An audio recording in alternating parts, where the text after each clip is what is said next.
Vallarta, a popular tourist destination, including for some Idahoans. Gabrielle Salgado talked to one Idahoan who is in Mexico while all this violence is going on around them. Gabrielle, what did they tell you?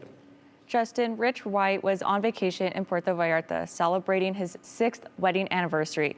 But what was supposed to be a joyous celebration quickly turned to a state of emergency. This is out of a horror movie.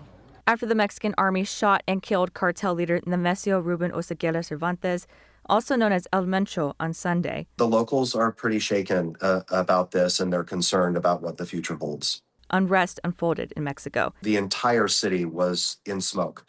We saw probably 6, 7 fires across the hillside, across Puerto Vallarta. Idahoan Rich Wright was vacationing in a condo in Puerto Vallarta when civil unrest forced a shelter-in-place order. The folks who work here in our building were very upset, very concerned. They were knocking on our doors, telling us stay inside. Throughout the city, Wright says cars and buildings were set on fire. And once the fires started, so did the looting. We did appear to watch some cartel members at the Farmacia Guadalajara. After that fire really got started, they were looting a lot of products out of that business. And then they went back in and kind of reignited it, and that building burned. Unsure how long he would be sheltering it in place, Wright says him and his husband began rationing food. I think we probably could have made it stretch maybe 2 days.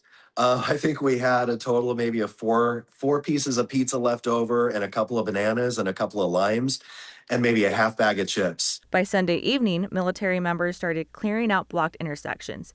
And by Monday morning, Wright says he could hear a sense of normalcy outside. A lot more people are out on foot, walking through the neighborhoods.